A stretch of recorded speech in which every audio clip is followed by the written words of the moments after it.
Pickle mode. All right. So what we're going to do is we're going to go through and talk about any kind of translations. Translations and shifts are the same thing. Compressions, stretches, reflections. And then what we're going to do is we're going to rewrite these so that they're in an exponential form instead of a logarithmic form, and then we'll make a table. Every logarithmic equation is going to have, instead of a horizontal asymptote like an exponential function, you're going to have a vertical asymptote. That vertical asymptote is going to be wherever the logarithm doesn't exist. So whatever makes the logarithm 0 is going to be where your asymptote is, because we can't take the log of 0. So what would make this 0? 2. So that first one, you're going to have an asymptote at x equals 2, because that's going to make this 0, and we can't be 0 in our logarithm, not allowed. The rest of your logarithm is either going to be going kind of like up and to the right, up and to the left, down and to the left, or down and to the right, depending on reflections. A positive logarithmic function goes up and to the right. I'll say with a base that's greater than 1. A negative logarithmic function is going to go down and to the right instead of up and to the right, because it's going to go and reflect vertically. It's going to go down instead of up because it's negative instead of positive. A negative x is going to make this go to the left, because the x's are going to be negative, the y's will still go positive. And if they're both negative, so negative, negative, they will go down and to the left. So in general, those are like the 4 general shapes that it's going to look like. So this is the parent function. This is a vertical reflection. This is a horizontal reflection. So see, it's horizontally reflected, and this is reflected both. So it's flipped upside down, but then it's also flipped this way. So it's going down and to the left now. So we have our asymptote there. Let's go to this 2. We know is a horizontal translation. If our vertical asymptote is at positive 2, then we know that the horizontal translation is to the right 2, because the asymptote's going to be at 0 unless you move it left or right. So it's automatically at 0 unless you are shifting to the left or shifting to the right. That's going to move it around. Otherwise, if it's just log x, your asymptote will be at x equals 0. So this one shifted to the right, 2. There are no vertical translations because there's no number like out here. There's no like +1, +2, +3. None of that, so it's not shifted up or down. If it were shifted up or down, that would not affect the asymptote. It would just affect the points. There's no stretches or compressions because there's no number multiplied by the logarithm. There's no reflections because nothing's negative. So that's pretty much it. It's just right 2. You have an asymptote at x equals 2. Now to get a table, we're going to first write this in its exponential form. This is a little tricky. So to put this in its exponential form,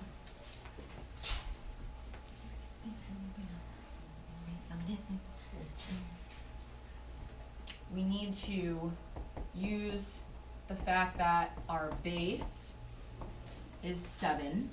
So if I can take this base and turn it into the base of the exponent instead of the base of the logarithm, I can then raise it to the y power and then set that equal to x minus 2. This would be the exponential form of this. So this is what we did yesterday. So base of exponent becomes, or the base of logarithm becomes base of exponent. Whatever it's equal to becomes the exponent. And then this part is what it's equal to. Okay, so that's just the definition of a logarithm, how to go back and forth between logarithmic form and exponential form. We want to get this in a form where we could start plugging stuff in. So in order to plug stuff in, we'd be plugging stuff into y instead of x, which is a little weird. We want x to be by itself. So we're going to add 2 so that we get x by itself, and then when we make our table, we will be substituting values in for y and getting values for x instead of the other way around, which is what we usually do. When you choose values for y, you can choose anything because the range is always going to be all round numbers. So in theory, you can pick whatever you want because the exponent can be whatever it wants. But you want to pick stuff that, you know, is maybe either easier to compute or fits on the graph. With an exponent of y, I would probably pick 0, -1 and 1, or 0, 1 and 2. If you pick 2, it's like huge. So 2 is not a great option for this question. So if you choose -1, so what you're doing is you're making y -1 and doing math. So 7 to the -1 power is 1/7. 1/7 plus 2 is 2 1/7. That's awesome. So what this means is you have a point at the x value 2 1/7 and then the y value -1, which is here. Ish.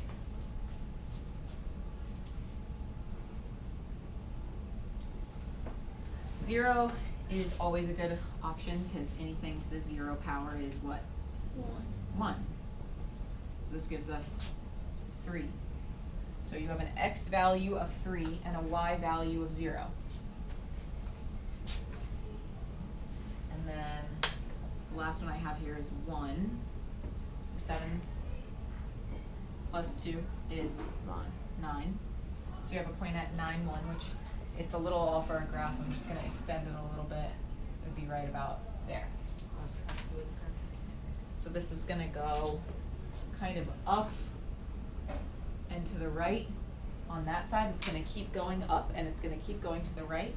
As x decreases, it's going to hit this wall, aka asymptote, okay, and x does How is not it go possible past that it expands infinitely but never hits the 2? Never hits the asymptote. The y will keep going down and it will keep going up, but the x does not. I mean, doesn't it continuously get closer? It gets closer, But then yeah. how does it never hit? Because it's just going to be like 1.9999999 or 1.999999999 or 1.99. But how long? It's so confusing. Oh, ever. I mean, I get the lesson, but I just don't get that part. I know it is. It's like a crazy concept that it goes on forever, but it never gets there. It's weird. It's crazy. Yeah. I know. It is kind of crazy. So, It's like Inception. if we're talking about domain and range,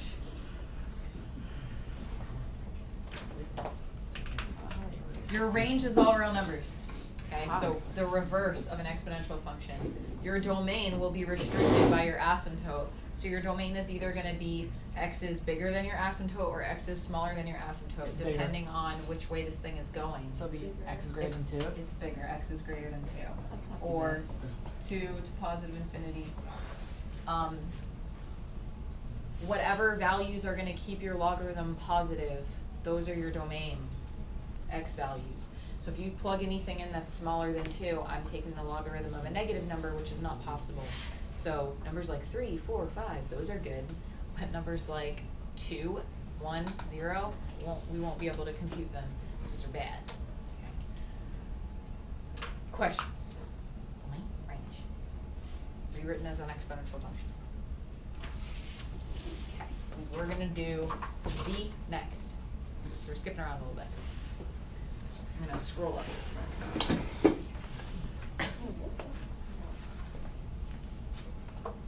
Okay, so for D, a little bit more complicated. We have some more things going on in here.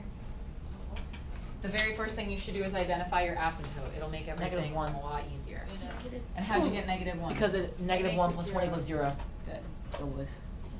So whatever makes your logarithm 0, that's your asymptote, because remember, logarithms of 0 do not exist. So that's your vertical asymptote. You can like write that Can down there be a if you want. horizontal asymptote? Not for a logarithmic function, but for an exponential function, we have horizontal asymptote. That's cool. Yeah. There are certain functions, and chapter 8 will do them, that have both. So that's our asymptote, which means that the whole thing is moving right.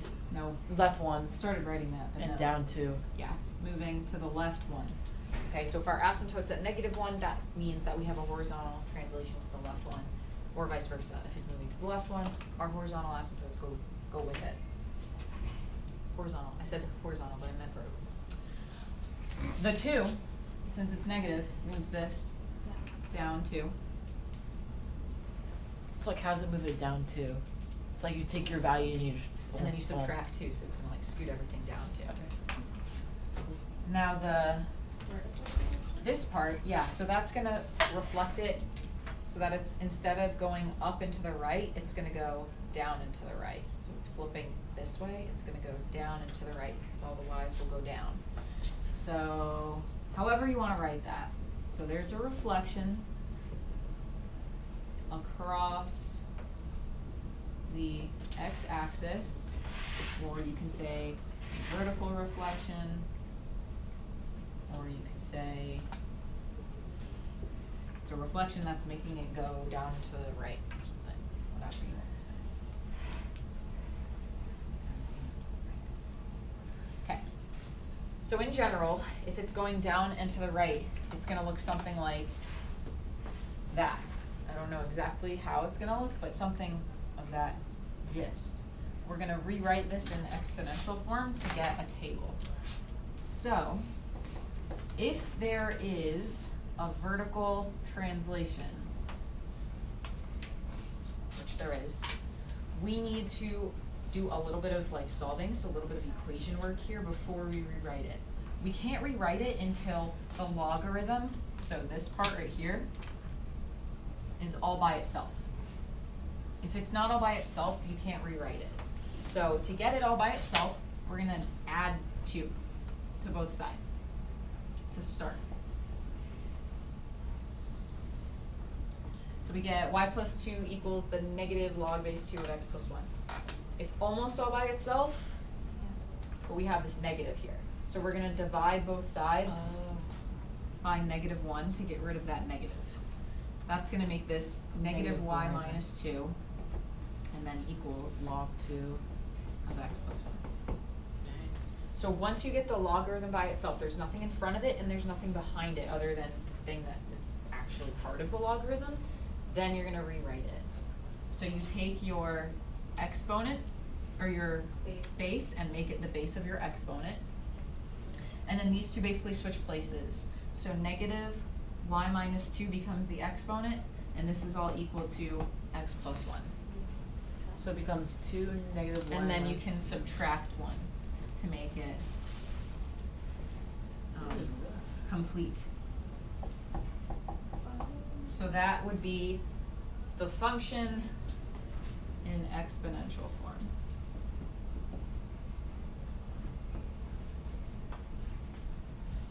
Okay, and now we can choose values for y. Good values to choose for y would be values that would maybe make this like 0, because that's an easy exponential like evaluation. So -2 would make that 0. So if we look at that, so that's 2 to the negative -2 minus 2 minus 1 equals x. So the -2 part, that would become +2. 2 minus 2 is 0. Anything to the 0 power is 1. 1. And 1 minus 1 is 0. I accidentally put that in the wrong place. So we plugged in -2 for y, and we got 0 for x, which means we have a point at 0, -2. No. Yes, you're -2. Yeah. I was like, no, yes, because I had it backwards before. So that's basically our y-intercept.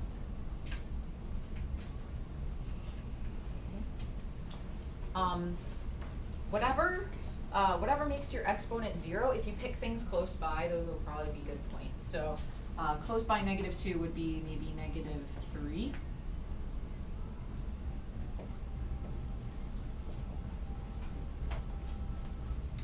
So a -3 would be +3, right?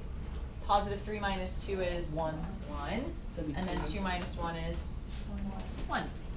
So you have another point at 1, -1, 2, 3. And you can sort of start to see how it's going down and to the right a little bit. Okay, let's get one more. What do you want to do? Uh, Negative 4. So Okay. it's a good plan. So negative 4 is just 4. So it'll be 3. So 4 minus 2 is 2. 2 squared is, and 4 minus 1 is. So you have a point at 3, negative 4. Not so bad. Okay, the rest of this is gonna keep kind of going down and to the right gradually, but as the y's increase, x is just gonna get closer and closer to negative 1. Not quite touch it, but it's gonna be really, really, really, really close. It's gonna like run into your wall.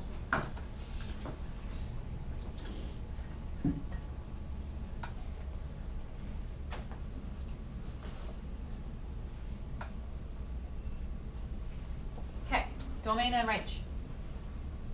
Domain x is greater than -1. X is greater than negative 1, And then all real numbers. and then all real numbers for your range.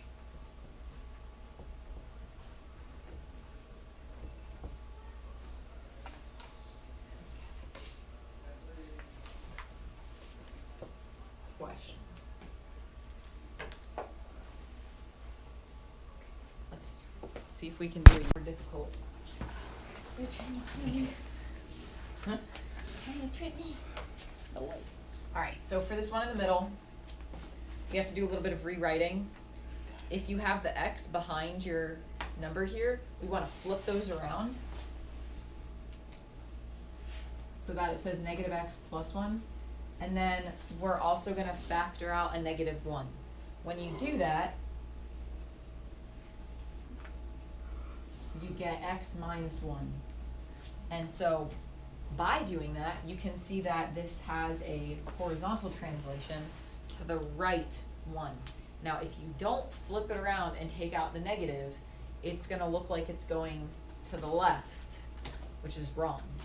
So basically, if the whole thing is backwards, you gotta flip it and then take out the negative 1 so that you can read it more clearly. So we are going to the right 1, which means our asymptote is at x equals 1. Right, 1. There are no vertical translations, not going up or down at all, but there is a stretch. So the 2 makes this stretch, and there are 2 reflections. A vertical and horizontal. So do they like cancel each other out or what? no, they don't. So the first negative sign, that is a reflection across the x-axis. So that's going to make it, instead of going up and to the right, it's going to go down and to the right. And then the second negative, this one, that's going to reflect it this way. And so that makes it, so it's now going down and to the right. We're reflecting it, it's now going to go down and to the left. So it's reflection across the x and y axes. There's 2 reflections. Reflections plural. Okay. So in general, if it's going down and to the left, it's going to look something like that, in general. Okay, we'll get points to get it more specific.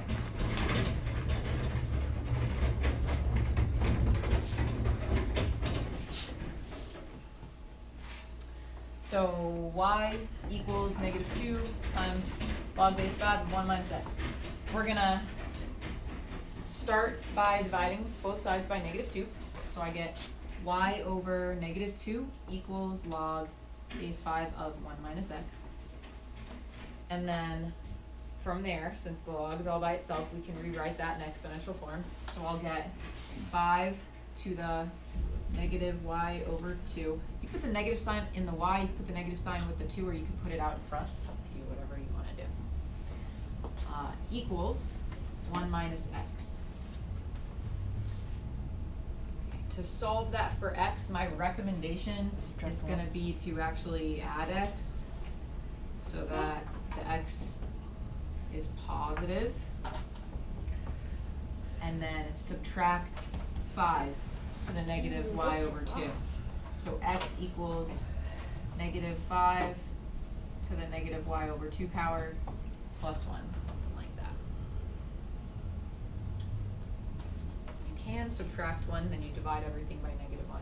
You can do that too. So either way, you should get this. This is your rewritten form. Okay.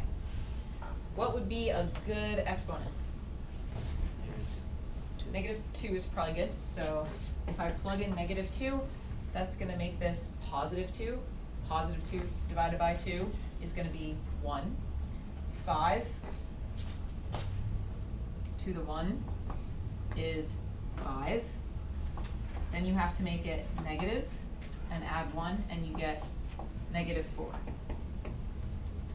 So that's if your exponent's negative 2.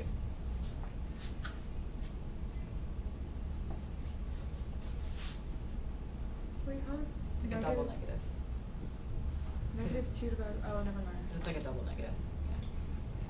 So you have a point at negative 4, negative 2. So 1, 2, 3, 4, and then 1, 2. Wait, why am I graphing it over there? 1, 1, 2, 3, 4, 1, 2. Okay, right there. All right, what's another good exponent? 0 would be good. So if you plug in a 0 for y, that just makes this whole exponent 0. And if the exponent's 0, this whole thing becomes 1, but it's negative, it's negated. So you get negative 1 plus 1, which is 0. So you get 0, 0. Oh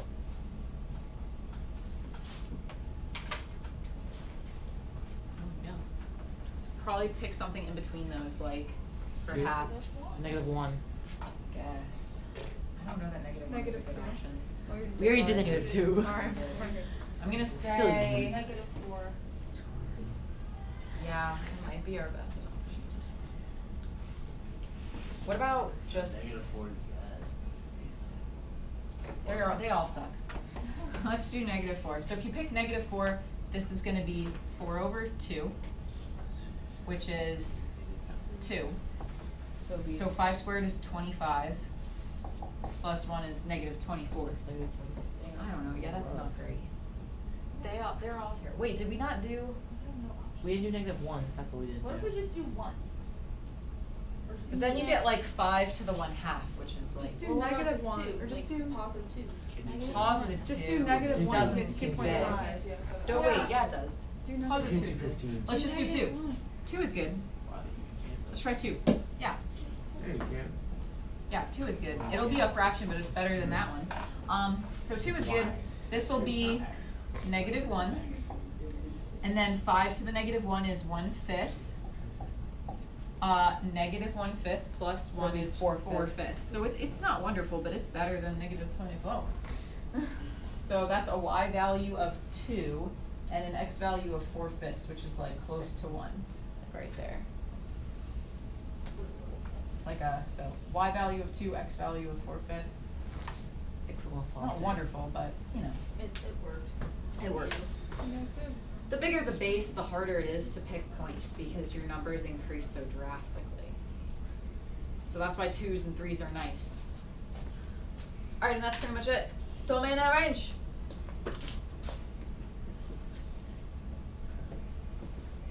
X is less than 1. X is less than 1 All or real numbers. negative infinity to 1. And all real numbers. Yay.